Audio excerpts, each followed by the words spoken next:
Hey gang, co-lead reporter Super Geek here. Writing for this show is a lot of work. Every week I spend my time on this instead of my own videos. But I realized I wanted to spend more time there, on my channel. So I did some thinking about where I can cut down the amount of time I'm spending here so I can have more time to myself. Walk with me here. The purpose of this show is to come out every Friday, the day before the wildlife episodes drop. It gives you a refresher on everything that happened last week, so you're up to date for this week. That means this show doesn't need to be funny. I don't need to keep putting time into writing all these jokes or editing elaborate cold opens. From now on, this show will be completely informative with no comedy. Something stupid is happening outside the window, isn't it? Okay, fine. I'll go write some jokes. But no one gets to complain if I write about hating capitalism again. Welcome back to the Wildlife Recap Show. I'm Rosaic, and this week the session got off to a slow start but really picked up the pace by the end. But first, a bit of housekeeping from last session. At the time of our recording, not all of the lifers had confirmed snail names, namely Joel and Cleo. We now know their names to be Smallishbeans and ZombieCleo respectively. Skiz did not receive credit for Scar's drowning and remained on red at the start of the session. We also forgot to mention that Bigby's house found itself remodeled thanks to Jimmy's demolition services. The changes included updates to the bridge and a very familiar mustache. Mumbo's not that pale Bigby, even if he might be a vampire. Might be. As far as this week went, now that the lifers were no longer under constant threat of snails, many took to improving their bases. Ren would consider turning their homes into snails to scare everyone, but chose not to as they would also be terrified. They do decide to add non-flammable materials though, so it can't be entirely burnt down, but only to the ceiling. Considering their bases are on huge wooden stilts, one would think they should fireproof the bottom, but that'd be sensible. And this is Martin and Ren. Just tried to give you an ear piercing midair. Let me try to pull you this time. You hooked something else, you crazy man. Leave my bits alone. But it's the height of fashion. Finding that his current spawner design wasn't very effective due to never being in loaded chunks because of the snails, Impulse opted to make a new farm using a monster spawner instead. This took him until the end of the episode. Lizzie also made a creeper farm this session. She was clued in by her teammates Scar and Jimmy that she would be safe from their hunt to take down green lives. Using this guaranteed safety, she spent most of her session utilizing a monster spawner she'd found in episode 1 and a creeper spawning from Jimmy. Bamboozlers also find their base the target of unsolicited improvements. Martin decided to add bird poop under the parrots, and Scar's parrot got lit on fire when Mumbo tried to use a lava bucket on Lizzie. Also, in a fit of well-deserved rage, Grian blew up the reputation board. Honestly, it probably deserved it. Didn't do anything to you, Grian. Come on. No, you deserve this. You deserve this. No, not the reputation board. No! I want you to think about what you've done. Cleanly destroyed it. Not even you didn't even wound it. You clean killed it. After his car was also hit by Jimmy's remodeling services last week, Joel abandoned his need for screen accuracy, though a lot of people would argue he did that long ago, and added racing stripes to the top of his car. A few lifers rushed over at 88 miles an hour to convince the family to turn their car into a DeLorean so they could go back to the future, but the plan did not go over well. I assume that's because they forgot the lightning rod. After deciding to move bases last week, the final girls finally set up a new base. Once again, we have to mention, we think that being closer to your enemies is a bad idea, especially considering just how violent the server was this session. But before we get into that, let's get into details of this week's wildcard. I think what we do is we get Skiz to just Mumbo. Oh my goodness, is the moon fast?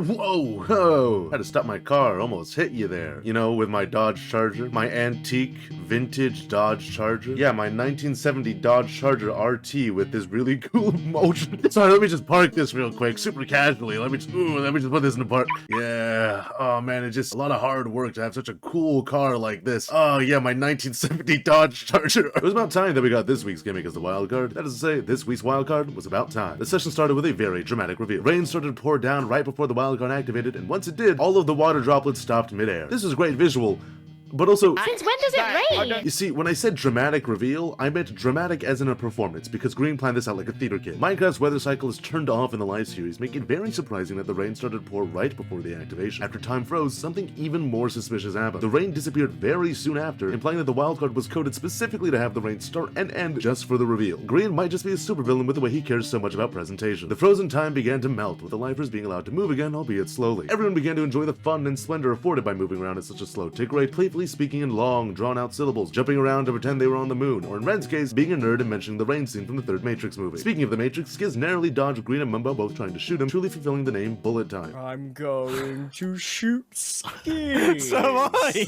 Oh no! Oh, is it gonna hit him? Whoa! Please hit him.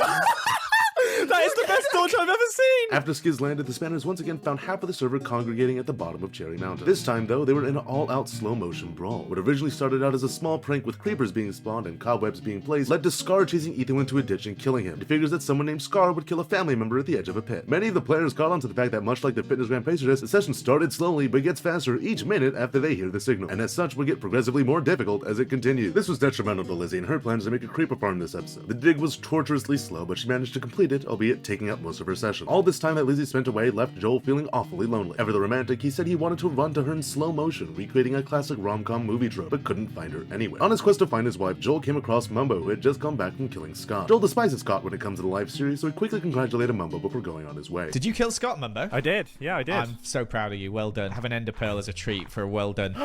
What a treat. That's actually a good treat, right? It's a good treat. I actually really appreciate that. That's actually really cool, but I'm slightly concerned by how much you're utilizing our bridges. Mumbo, oddly enough, had a rough time digging a large hole as well. We'll get back to this when we discuss all the traps, but the digging was slow, torturous, and Mumbo must have developed Stockholm Syndrome because he kept returning to the pit to hide in it. At this point, time had gone back to normal, and then began to speed up. While most players wanted to see any of the Green players die, Ren had a specific target on Grian. He gave a dramatic monologue to his peers about it, but no one listened because Jimmy was busy dying. You see, Team Renwood had made a team called the Murder Court to complete their task and recruited Jimmy, Scar, and Bigby to go on this quest. Except that's a lie, Renwood recruited Jimmy and Scar. Bigby, despite also being green, joined of his own volition. That neighbor sure is nosy. A situation occurred and Jimmy died. This was bad news, as this made Jimmy and Scar quit the Murder Court. Good news, Bigby was still there. For some reason, as the trio made their way through the forest, a creeper ran up to Bigby and killed him. Somehow, dying also gave Bigby a change of heart, and he snitched on Ren's plan to Grian. You didn't hear it from me, but you're hearing it from me. They're trying to kill you, dude. I know they're trying to kill me, dude. I saw Etho in my base, but I don't know what they're up to. I mean, everyone's trying to kill you. What? They even got me in on it. You're not trying to... Well, you can't kill me. I You're mean, hungry. I mean, The plan fell apart, so Renwood went back home and took advantage of the faster tick rate and started breeding their animals so they would have a lot of food for the upcoming sessions. This was a fun respite of creativity away from all the death and violence. Back to the death and violence. Grian had recently died to a TNT card trap he had set up for Skiz to use, and he was mad. He set up a second one hoping that people would stand underneath. Martin would stand underneath, but only to challenge others to a game of chicken. go ahead, Martin. I dare you to stand under there. Stand underwear? Under there? I dare you. Stand underwear. I'll do it if you do it. All right, how about we all run past as quick as we can? Last one to 3, move 2, 1, wins. Go. Run. Poe, do you want to play? Last one to move wins. No. Yeah, go on. Let's be brave. Let's be brave. I'm on my yellow. I cannot afford to. Right, Gem, we're playing a game of last one to move wins. Okay. No.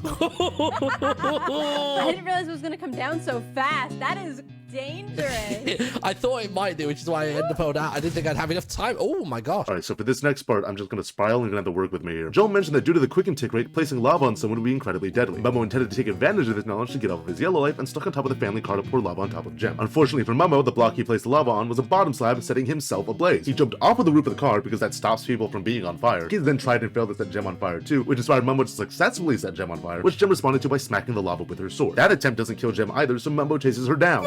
Hit her! She must be live! Gem, run! Run!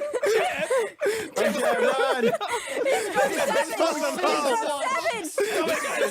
Can someone do the Benny Hill? So fast! So fast! Oh, you know what? I give up. It didn't end at Mumbo's rage quit, however. Unlike Mumbo's episode, he logged back on shortly afterward to see Martin digging a hole beneath Gem's feet. Ren poured lava inside of the hole as Martin covered it up to stop Gem from escaping, but Mumbo sneakily took out Ren's lava and replaced it with his own, technically being the one to kill Gem. Mumbo said that Ren should get the credit for the kill despite this, but we'll never know if he did because no one ran the command to give Ren a new life by the end of the session, so we'll just have to take their word for it until we can see for ourselves next episode, which is tomorrow. But like, what the hell? Anyway, back to the studio or whatever.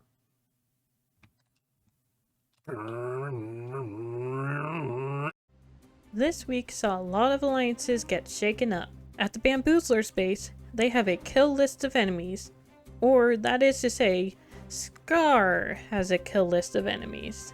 Etho, Skiz, Ren, and Martin are all named on it due to various crimes committed against him in the previous session.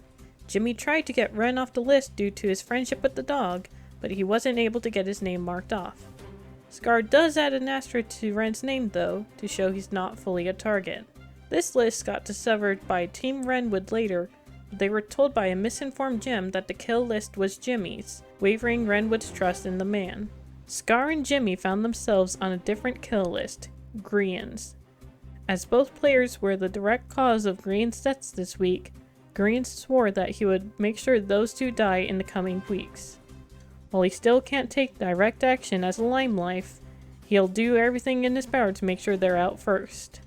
We killed each other. We're all even. Everybody's happy now. Jimmy and Scar are dead to me, and I will continue to kill them until they are out of the series. Not all friendships were frazzled this week. Lizzie, feeling love in the air, went to Joel's for a visit. He proudly announced that he had a successful mining trip that yielded 15 diamonds, and she immediately asked if she could have some. Joel, unable to say no to her, gave her 8 diamonds that she was able to use to make a chest plate. She wasn't entirely honest about this transaction, however. What? Okay, make yourself a chest plate. Sorry, Gem, I've got to do it. I've just got to be. I can't. I'm being nice this season, Gem. Thanks. 11? Oh, I mean... I only gave you 8? Oh, at least she's getting away quickly because she can. Still unaware of what independent means, the tough guys continue to help each other. Tango joked that the best course of action would be for Etho and Beat-Ups to find someone to replace him once he's dead, but the two decided to help him kill other players and gain lives. The deal was that if Etho and Beat-Ups also happened to get some kills of their own, even better. Order of business is kill. Kill. Yes. Kill. That is our motto, and especially for Tango today, but you know what? Yes. I think if all of us could somehow manage, you know, we're Greens and not in the position, but if we could all get a kill, just get a taste of blood, I think it would be good for our group, not family, but... With everyone set out to have someone die that day, they got to work planning how to get away with murder. For more on this, we go out to the field. A whole host of lifers found themselves on their yellow and red lives at the end of last session, with most teams having one person at risk of elimination. This led to quite a few murder attempts, perhaps otherwise this past week. Grian was worried about Mumbo and Skiz, and was dedicated to helping them get their lives back. As the final Ghost team had the largest collection of green lives, Grian proposed they dig a huge pit with dripstone spikes at the bottom in front of the supply chest, and then cover up the hole with a tiny layer of dirt. Skiz would lure people to the location and try and spleef them, and if that didn't work, Mumbo would do it from below. The Spanish would spend ages digging this hole due to the wild card, but they luckily had the time. Well, actually, unluckily, as the final Ghost had decided to move bases and would rarely visit the spot this session. A few attempts were able to be made, albeit to a significant lack of success. First was Cleo and Big B, coming back from a journey together. Skiz saw the pair and struck up a conversation, desperately trying to move it over to the chest. Cleo managed to stay away from the area, however, but Big B walked over. However, Skiz was closer to Cleo than Big B, causing Mumbo to try and go for the kill. This failed, with Cleo banning the Spanish from the base.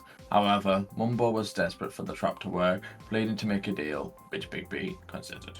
Wait, Cleo, you're in on this, right? You're definitely not in on this. Of course I'm not in on this! Alright. Can I have your... I'll see what I can do. I'll be back. Okay. Cleo, what's up, Cleo? Look, listen. Big B. This consideration would cause Big B to have a falling out with Cleo that he managed to hastily amend, still staying part of the 5Gs. Skiz ventured off, leaving Mumbo and Grian to keep hiding inside of the Dripstone pit. Tango and B-Dubs had ventured over to take a look at the area, but this attempt failed due to Mumbo's mic picking up the fireworks that were going off nearby due to them recording on Bonfire Night. If you aren't familiar, Bonfire Night in the UK is on the 5th of November, where the people set off fireworks to celebrate a holiday that isn't real. Mumbo got caught for the third time with Scott being brought back to the base by Cleo to see this ridiculous plan. He pretended to give up on the ruse and hung around speaking to the final girls until Scott stood over the perfect spot and got spleefed by Mumbo. Because you do have a lot of stuff. Stop being nosy.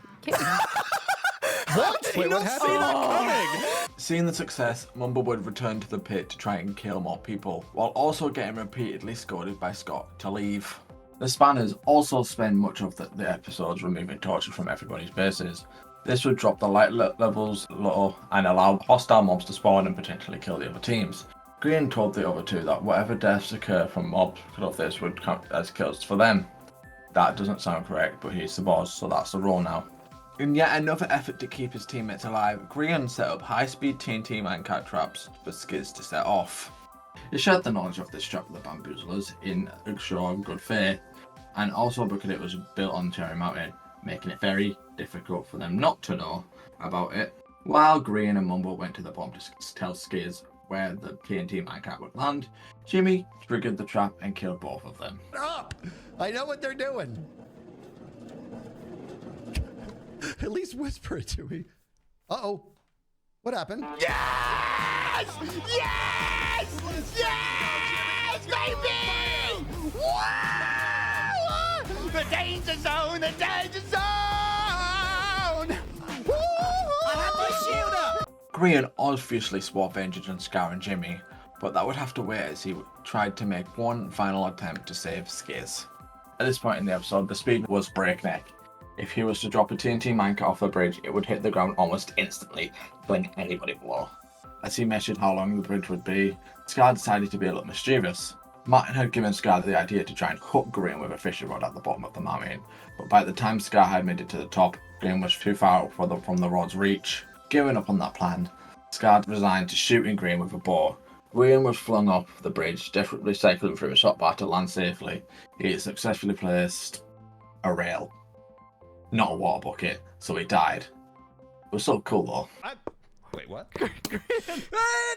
No! I placed the rail! Oh! You fall so fast! After seeing how fast the minecarts were moving by the end of the session, Skiz tried a couple more times to drop TNT minecarts on the bamboozler's base. However, he didn't listen to Grian's advice about needing power rails to get proper speed, opting to just repeatedly fail. Tango's plans to get himself off road resembled Mumbo's by doing the same thing over and over and over again, and failing. Under Etho's advice, Tango set up a TNT trap under the bridge between him and the family so that he could remotely detonate it, because cool guys don't look at explosions, and got Etho and B-Dubs to lure potential victims to the location. However, when he activated it to kill Joel, he got B-Dubs in the blast instead. This is for last life. You shall not pass. What's going on? Why are you being... Ah! Why me? I got help! Help! Whoa!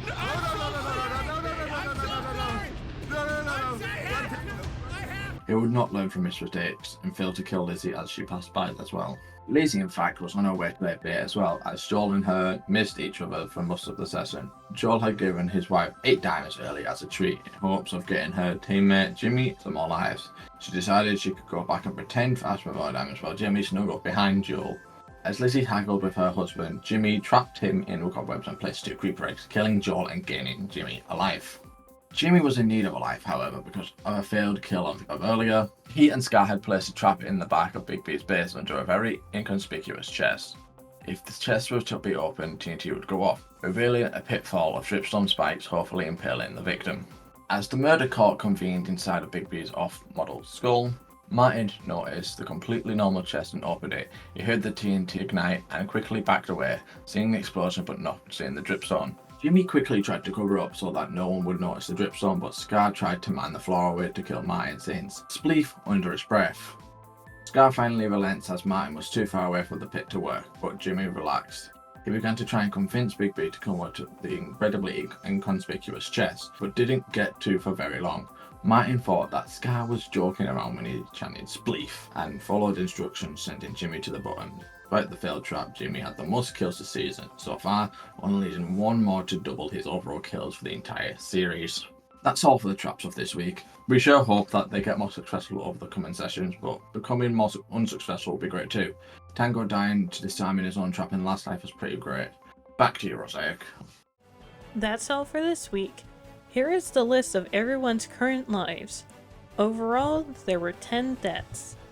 As the credit for Gem's death was never given during the session, next week either Ren or Mumbo will be up another life. I've been Rosaic, thanks for watching, and we'll see you next week.